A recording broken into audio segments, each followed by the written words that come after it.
Hello, and welcome back to another Dokkan battle video. I know it's been a while, technically for me, since I've made one of these videos, so excuse me if I'm not, like, in Mr. YouTuber mode. But, I was awake because, hurricanes and other stuff that was just going on.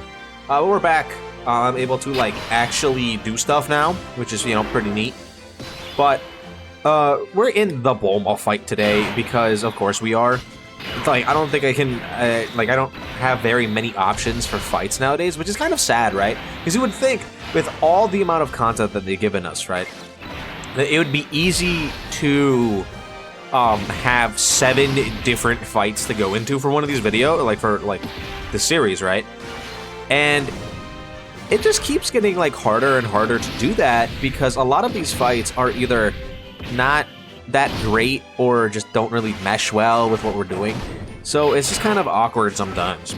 But we're in the Bulma fight today. I don't believe I've done this. You gotta remember, I haven't recorded one of these videos in a week, right? So I don't really remember too many things that we did. I believe we did Janemba Gogeta, the old Gogeta, the Gogeta Blue, and then what else? We did what? The Goten and Trunks one, I believe. I'm pretty sure that's what we were doing. I don't really remember, but I'm gonna try to avoid having to at any point do a double up video, where I'm doing an event I already did. So if I did the Bulma fight, which I don't believe I did, I believe those are the ones I did do. Then it is what it is, right? we're already here. I'm already recording the video. This Bulma fight though is a good fight for us here. One thing, we're going to be able to get all of our stacks in, which is good, right? In terms of both getting attack stacks as well as getting hit. Okay, well, they dodged, so it's kind of unfortunate. It had only been 3 hits anyway, so it's fine. Again, we don't have to really worry about Evolution Blue Vegeta's revive condition because we're going to be able to get their revive condition easier. And, while, yeah, it would be nice to have Vegeta's revive up if we don't have theirs. At the same time, you also got to remember that Vegeta does get buffed by any revive, so it'll be okay regardless of what happens. And then everyone here should be more than fine on key and able to get us what we need. Okay, 6 orbs is 1 off, which is annoying, but it is what it is.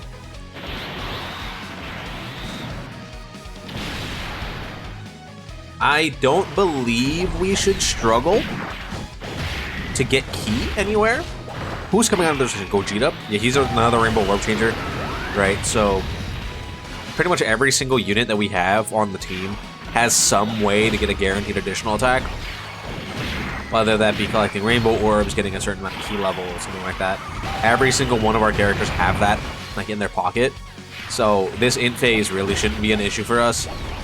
And so it should really just be kind of like a cakewalk. Then I probably will leave the GT2 on rotation for a while, right? Just so that we can build them up a bit. See if we can drop a nuclear spirit bomb on Bulma's face. Remember that one of the biggest things about that standby is how much extra damage that they give to the entire rotation.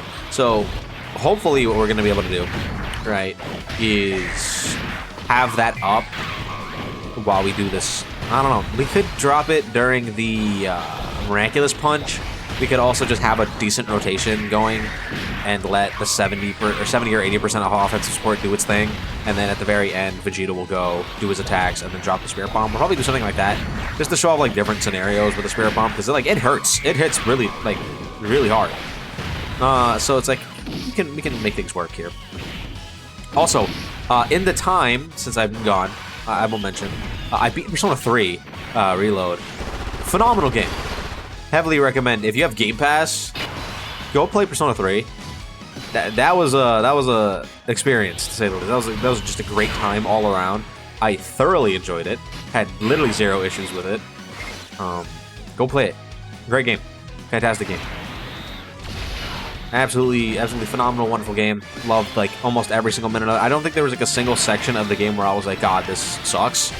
Which I've played Persona 5 as well, and Persona 5 has multiple sections of the game where I wanted to just die. So not like that at all with Persona 3, really. It was a lot chiller, much more chill. And I went on Persona 4 now, and Persona 4 is okay. very suspicious a lot of the times, Persona 4. But, yeah, it is what it is. But, the one thing I do like to do with these videos, right, since there's only so much I can say about really old units, especially when nothing is really happening, I just like talking about things that are, like, happening recently and things that I find interesting. The Game Freak leaks? Insane. Absolutely wild. They are putting the Freak in Game Freak, like, hard. I'm never gonna look at Typhlosion, Octillery, Slacking. I'm never looking at any of them the same ever again, right? That's insane to me, right? I liked Typhlosion. I like Typhlosion a lot. Why is he best friends with Drake and P. Diddy? I don't know.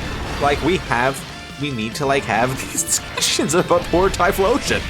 It couldn't be my goat for Alligator or Meganium.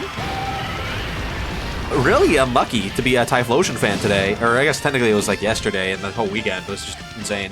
I also find it really funny, like a lot of the the gym leader early descriptions, like Skyla in Gen 5, she was like concepted as a sexy Latina pilot, which like fair enough, right? Do what you gotta do to make you have to kind of have those descriptive words. Like I've worked in film, right? When you're like concepting characters, that is how you have to describe these characters so that anyone can just like at a quick glance look at them and know their kind of demographic, like their kind of character type, right? It helps with distinguishing a character, right? Just off of a single glance. Like you can look at a character and know exactly who they are and what they do, kind of thing. So I get why she's described like that, but I do find it really goddamn funny that she's just sexy Latina pilot. I think that's legitimately hilarious to me, because fair enough, like just real, I guess. Like Shadow the Hedgehog would be very proud. Is all I'll say about that. It's like sometimes we just gotta love Latinas, Sonic. Like it just is what it is. And and like when you have like this ties into another thing that in terms of like concept and characters and stuff, but like Concord.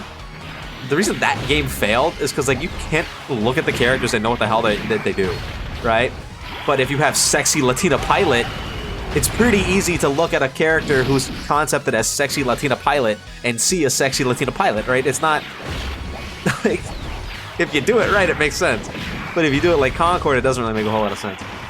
And my tangent ties back into Dragon Ball, I promise, because Concord also got the same IGN review as Sparking Zero, which like that's absurd. Sparking Zero has been phenomenal. If you've been playing Sparking Zero like I have, it's been a great time. Like there's so many cool things. I saw a lot of people complaining about some things from the what ifs not being like playable in game. And to that I say, y'all do know that since we had like files of this game, that stuff would have been leaked like way ahead of time if it was like playable. So I'm fine with like stuff from the what ifs not being playable right now, because that means that like we were able to experience it naturally and not have to get leaked by it, right? Because imagine if we got some of the cooler what ifs leaked, people would be so sad. Like I got spoiled on one of the what ifs, and that made me upset. It's been about a week or so, but I'm not gonna like say it out loud because like I don't want to. I mean, actually, it's been. Goresh literally made a video about it. Gohan Black. I got spoiled for Gohan Black. Like, Ultimate Rose Gohan Black is so goddamn cool, and he's not playable, right? But I believe that the reason that he's not playable is simply because of the fact that if he was playable, it would have gotten leaked. Which, obviously, it would be much better for us if it wasn't leaked. That way we can actually experience it. So, I'm happy that it wasn't leaked, but would I have liked to have it playable as like an ultimate character? Because I don't know if y'all know, like if you like looked closely at if the Gohan Black fight and the fused Zamasu fight with Gohan Black, they not only do they have a distinct design to them, right? Like Gohan Black has like the time ring, he has a unique form, he has Ultimate Rose, which is kind of sick, right? And then Fused Zamasu, when he is fused with Gohan Black, has a different hairstyle than what the Goku Black Fusion Zamasu looks like, which is cool. But they also have different movesets, like completely. So that's like a whole unique character. I would love to be able to play Gohan Black and Ultimate Rose Gohan Black and the Gohan Black Fusion Zamasu. I would love that to be playable in the game. But at the same time, I'm okay with it coming later down the line, because if it happened right away, we wouldn't have gotten to experience it naturally. So, I hope that we get Gohan Black and stuff like Dokkan and Legends. That'll be so goddamn cool. I'd love that. There's also stuff like Super Saiyan Vegeta from the Namek Saga that I think would be really cool to have. Ginyu in the Tournament of Power. Like, there's a lot of really cool what-ifs that, like, I can't wait to experience in other games. Now, are we gonna see cooler Tournament of Power, like Tournament of Power cooler in Dokkan? Probably not. But I could see, like, Gohan Black coming to Dokkan and Legends. I feel like that's something that is unique enough that they would be like, yeah, this is cool, let's put it in the game. Right? As a kind of like a crossover character. I feel like that is gonna be the 21 of Sparking, right? Like, it just makes sense to me that they would, like, utilize that kind of thing. Oh, they changed all the physical key. That's annoying. But yeah, so that's like my current opinion. Like, I thoroughly believe that we could see Gohan Black. And that's probably it. Gohan Black and Ultimate Gohan Black. Or technically it's Ultimate Rose Gohan Black, because it has a pink aura. Like in other games. I do think so. I think that'd be really cool. I don't see any, like, conflict with it. Like, I don't see why they wouldn't be able to. Right? Like, if like the Halloween Dokkan Fest was Gohan Black, are you not summoning for that? That's sick. Like, sure, you can say, oh, I want to save for the anniversary, oh, I want to save for Heroes, blah, blah, blah. But Gohan Black is something that would make a lot of money. Like, let's just be real. Gohan Black is sick as hell. He has the time ring, he has the Potara, he has a unique transformation. Like, it's kind of sick. It's kind of sick. He does, like, he has pink, like, Kamehamehas and shit. It's so fucking cool. Like, so I'd be really excited for that, personally. We are gonna pop the standby here. Alright, so this is gonna juice up this entire rotation, and it's gonna give us the free revive. So we're gonna be able to just kind of blast our way through this. Now, I'm a little worried about if this first attack is the super. So what I'll do is I'll do this. Right, that way we don't have to worry about it at all, and we can just kind of, like, see what Vegeta does. Vegeta does have a couple links with Evolution Blue. Not, like, anything crazy, but a couple. And then we can go ahead and give him 24 key, and then hopefully he makes it all the way to the end to get his super attacks off. Okay, so we would have been fine. That wasn't a super attack. Oh, but this was, so we probably would have taken a shit ton of damage anyway. Okay, fair enough. And then we're going to revive at the end of this turn. It's going to be really cool. I think this Spirit Bomb should do a decent amount of damage. We had, what, 3 turns of stacking?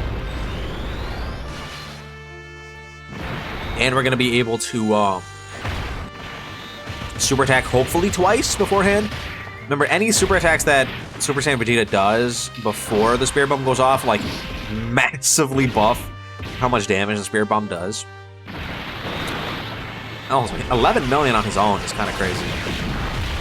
I do really like this card. I think this card is going to be like you can say, they're not really an ageless card, but they kind of are. Like, they kind of are. Like, because their revive condition is not hard. Below 50% HP is a really easy condition. Oh my god, that did a lot of damage. Okay. Yeah, I mean, that'll do it for sure. That'll definitely do it. Wow. Wow. Alright, where's the super attack at? She's not super. Okay. Fine by me. I'm okay with that completely. Alright, that's the most orbs we can get with them.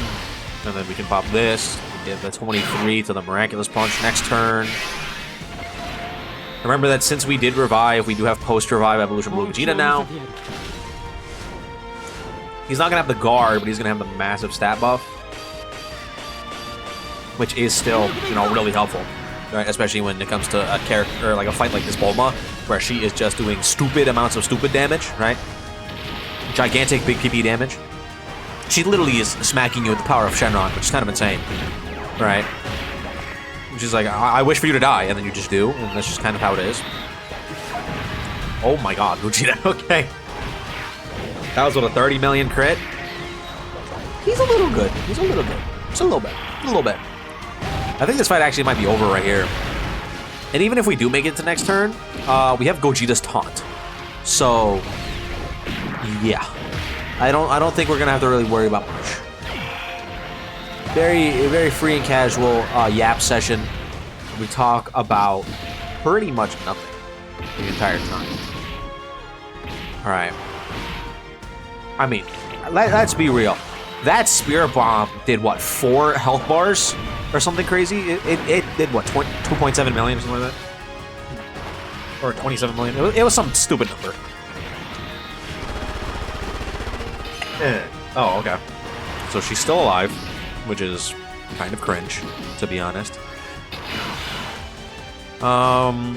Let's just end this with the Miraculous Punch, and then that'll be the end of the video. So, thank you for being here, for sticking with me through my yap session. Let me know what you guys think in the comments down below. Don't forget to like and subscribe, and I'll see you guys all in the next one. Oh, I swiped the upside down.